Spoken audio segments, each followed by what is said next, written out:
Right now, beneath the most famous altar on earth, there is a street with houses, with doorways and painted gardens, and the names of the families who lived there carved above the thresholds, and every single one of those families has been dead for 2,000 years.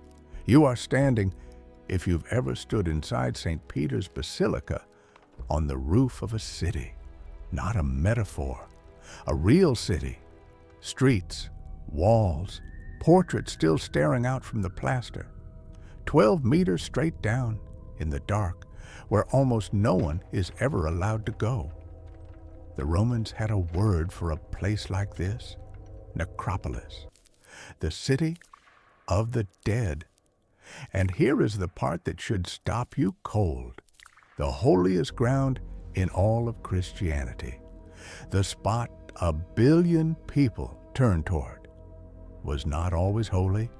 It was a graveyard, a pagan graveyard. And to build a church on top of it, someone committed a crime so serious that Roman law treated it as one of the darkest things a human being could do. Forget the image you have of this place. Forget the gold, the marble, the certainty.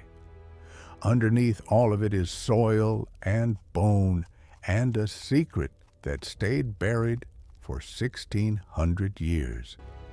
By the time we're done, you will never look at that altar the same way again. Let me show you the world that was here first. Go back to the 1st century. There are no domes here yet, no colonnades, no square, just a low hill on the wrong side of the river. Damp, a little marshy, looking across the water at the noise of Rome. The Romans had an iron rule about their dead. You did not bury them inside the city.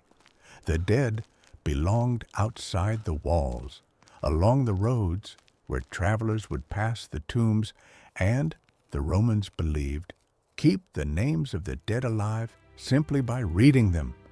So the tombs lined up along the road like little houses, because that is exactly what they were. Walk that road and you would smell it before you saw it.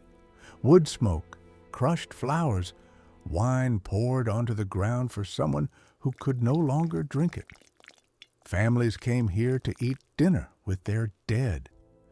They built brick tomb houses with real doors, benches inside, holes cut into the stone so they could pour offerings down to the ashes below. The walls were painted: peacocks, grapevines, a boy with a horse. One tomb has a mosaic where a figure rides a chariot through golden rays. And scholars still argue whether that is the sun god Helios or one of the very first images of Christ, dressed in the borrowed clothes of a dying religion. Because that's the strange thing about this place. Down here, pagans and Christians were buried side by side, neighbors in death. In the exact century, their two worlds were quietly trading places. And somewhere in that cemetery, in a cheap, plain patch of ground, no tomb house, no marble, just earth, they buried a fisherman. The tradition is old and stubborn. Around the year 64, in the chaos after the Great Fire, the Emperor Nero turned on the Christians. And in his circus, right beside this hill, a man named Peter was executed. His followers took the body and put it in the ground nearby, a poor grave, unmarked as far as the Roman eye could tell, but not forgotten. The people who knew where he lay told the people who came after, generation to generation. A whisper passed down in the dark, and about 100 years later, someone built a small monument over that spot. A niche, 2 little columns, a slab. Archaeologists call it the Trophy of Gaius, a finger pointing down at the grave saying, "Here, he is here. Hold on to that monument. We're going to come back to it." Now the question that runs underneath this entire story. Because here is what makes no sense.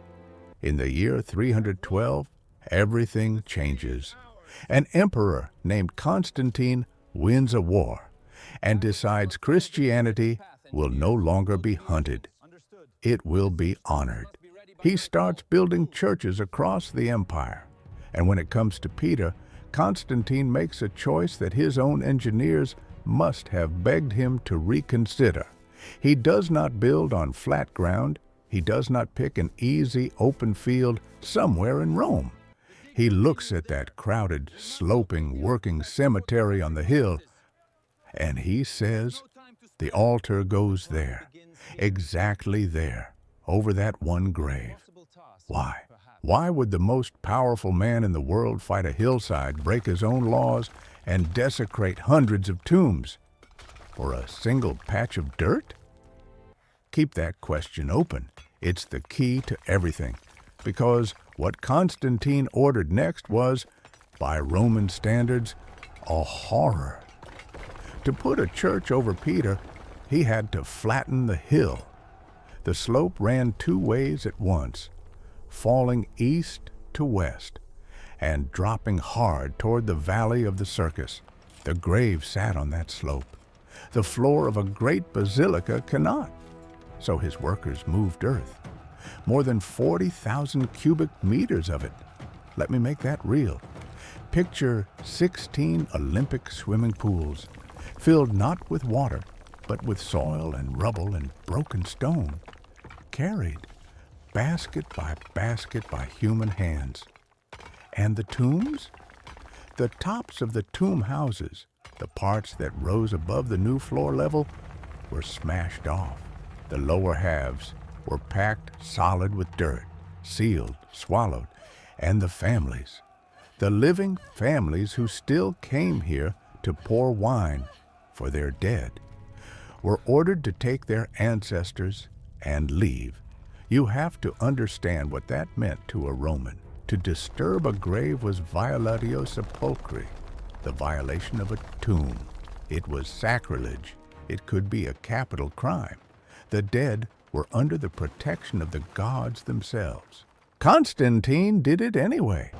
On an industrial scale, he buried a city of the dead to raise a house for one of them.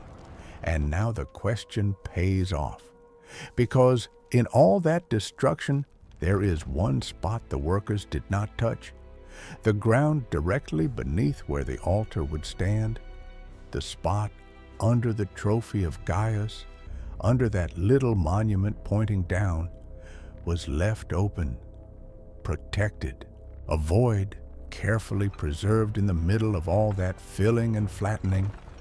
They knew, whoever directed this knew, to within a few centimeters, which grave mattered. Everything else was foundation. That was the reason.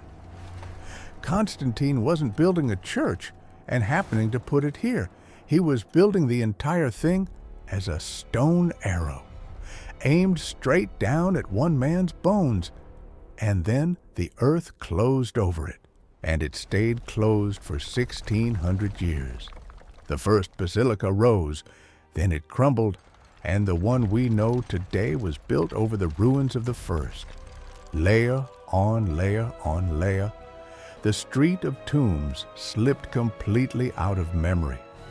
People knew the story that Peter lay somewhere below, but it had become exactly that, a story, a tradition no one could see or touch or prove until a pope died.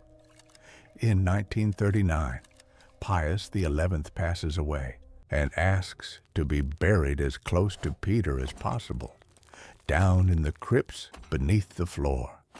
So workers go down to prepare the grave. They start cutting into the ground, and the floor gives way beneath them. They are looking into darkness, into open space that should not be there, into the top of an ancient painted wall that no living person has seen in over 1,000 years. What happens next is one of the strangest excavations in history, and it happens almost entirely in secret. The new Pope, Pius XII, gives a quiet order. Dig. Find out what is down there. Find Peter. Above their heads, the world is tearing itself apart. The Second World War. Bombs, occupation, an empire of violence spreading across Europe. And below the Vatican, in lamplight, a tiny team works in near silence, brushing dust off the doorframes of the dead. For nearly 10 years, imagine the air down there, cold, still, smelling of wet stone and old earth. A lamp swings and a painted peacock flares to life on a wall, its colors still impossibly bright. A name surfaces from the dark, then another. An entire Roman street rising out of the ground exactly where Constantine left it. Tomb by tomb, the diggers walking backward through time toward one spot. And finally they reach it.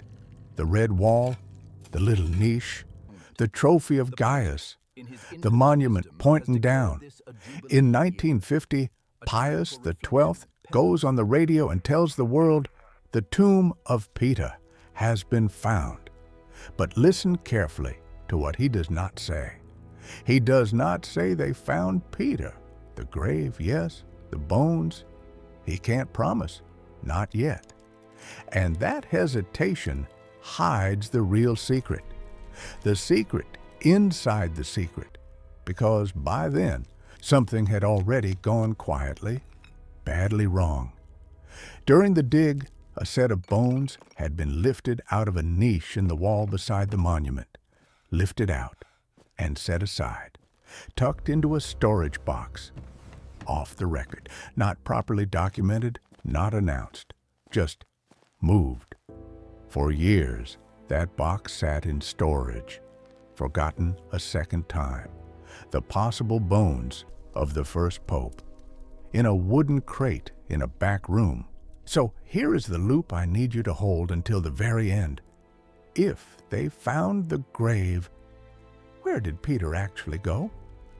The answer comes from a woman the official archaeologists had not even wanted in the room.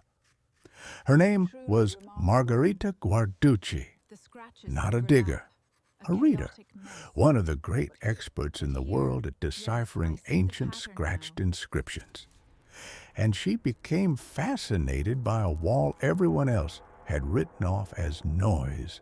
Right beside the monument stood a surface the diggers had nicknamed the graffiti wall, covered in a frantic tangle of scratched letters, overlapping, chaotic, dismissed as meaningless vandalism. Guarducci stared at that chaos until it cracked open. It wasn't noise. It was prayer, hundreds of them, scratched by pilgrims over centuries. The Greek letter that begins Peter's name, a symbol braided from the first letters of Christ. Tiny, desperate messages. Peter, pray for us. Peter, near, in Christ. This wall wasn't gibberish. It was a guest book of the faithful, layered over the holiest spot they knew. And then she found the fragment that would define the rest of her life. A broken piece of plaster with 7 Greek letters. Petros, Eni. Peter is within. Within what? Within the wall with a niche cut into it. The niche, where a set of bones had been pulled out years earlier and hidden in a box. Guarducci went hunting. She tracked down the worker who had moved them. She found the crate, and inside, wrapped in cloth that had once been imperial purple, shot through with threads of real gold, were the bones of a single human being. Examined by an anatomist, they turned out to belong to one powerfully built man, between 60 and 70 years old when he died. Purple and gold is not how you wrap a stranger. That is how an empire wraps someone it considers a king. In 1968, the Pope stood before the world and said it out loud.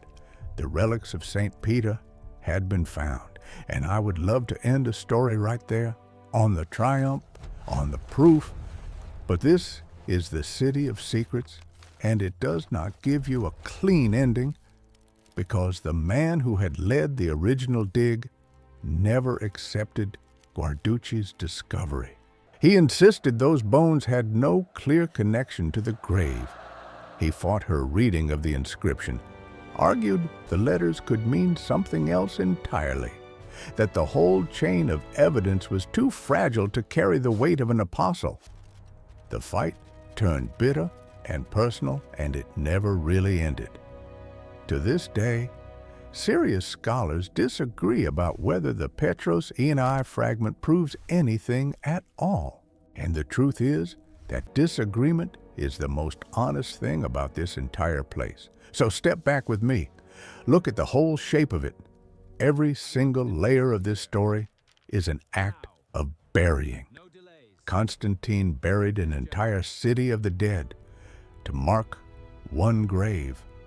Pius XII buried the dig itself in wartime silence. The bones were buried a second time in a box, in a back room. And the final question, is it really him, is buried deepest of all, under 16 centuries and one unprovable inscription. The most visited sacred site on this planet does not rest on certainty.